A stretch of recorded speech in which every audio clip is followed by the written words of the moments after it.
This reflection is going to be on Swamiji's advice to develop individuality and resisting suggestions.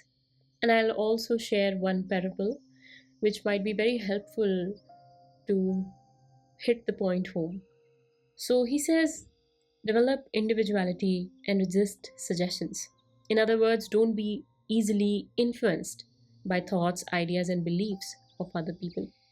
We live in a world of constant suggestion, constant flux of suggestions. Invisible influences are every single where. They shape your habits, your dreams, your insecurities, even your lunch choices. And all of this happens without you realizing. You wear what society tells you is fashionable. You eat what your culture tells you is appropriate. You pursue goals that have been whispered into your ears since childhood. Swamiji said, and I quote, a strong suggestion, even if it doesn't affect you immediately, will work on you over time. It never goes in vain. Think about that. A thought dropped into your mind from a movie, teacher, friend, stranger, it might just sit there quietly for years. But one day, without warning, it blooms into a belief. And that belief begins to move you. Whether you realize it or not, we are constantly being shaped, not by facts, but by these suggestions. In modern lingo, I think this is what is called conditioning. He explains it so clearly. He says, our character is modified daily by unconscious association. We imitate the actions of those we admire. We absorb the thoughts, behaviors, and mannerisms of people we live with, work with, and talk to. This happens so subtly, so slowly, and exists as an undercurrent that most people don't even notice it. A man of a weak mind yields to the suggestion of a man of a strong mind. A wife may unconsciously live under the emotional spell of her husband's beliefs. A patient becomes what the doctor repeatedly tells them. A student may carry the teacher's judgment for entire life, even when it's wrong. So Swamiji even says that customs are nothing but suggestions which are repeated across time.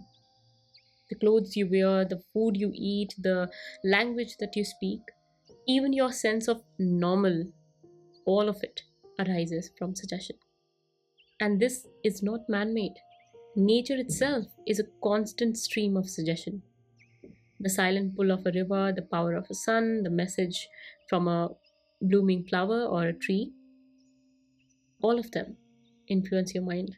They shape your mood. And the question is, are you aware of it?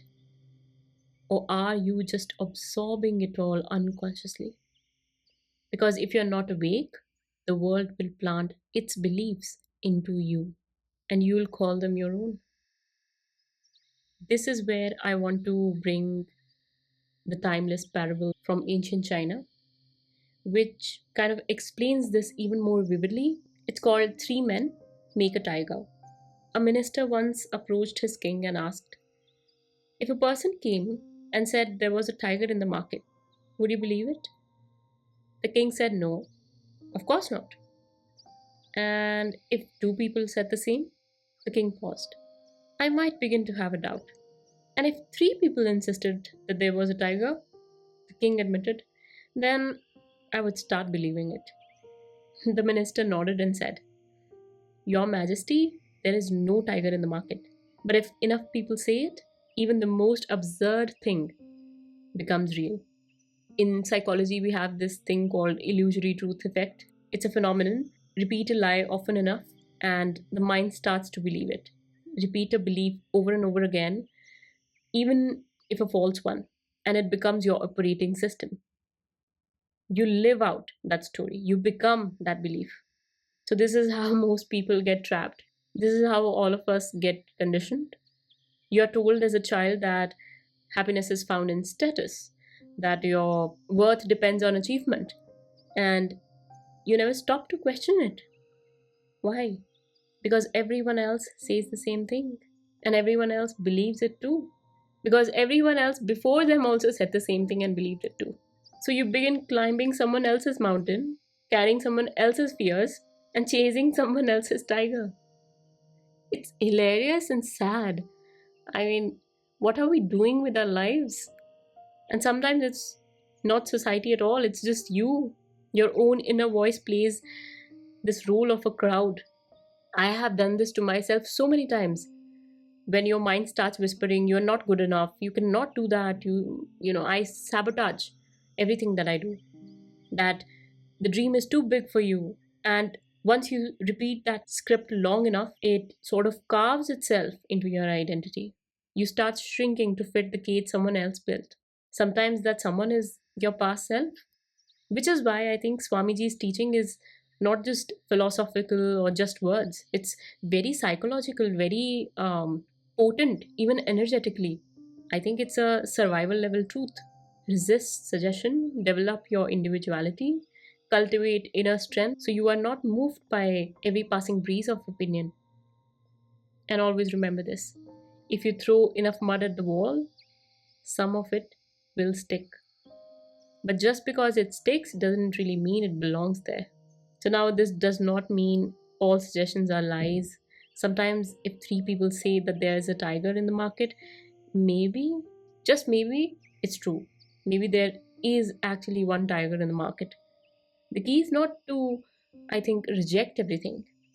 The key is to pause, reflect, and discern. It's my most favorite word on the planet, I think, discernment. It's so, so important. It's a very important trait to have and a trait to cultivate, so to speak. Ask yourself, is this belief mine? Is this story mine? Is this story real? Is this tiger even there? Or maybe just a shadow in my mind? If you want to live free, like really free, you must learn to challenge these voices that you've inherited: the voices of society, the voices of others, and most of all, the voices that are inside you that were never really yours to begin with. I request you not to be a passive receiver of suggestion, be a conscious creator of your truth. Pause, breathe, question, and do that over and over again. And if the tiger is not real, don't run. Stay sovereign, stay awake, and stay blessed.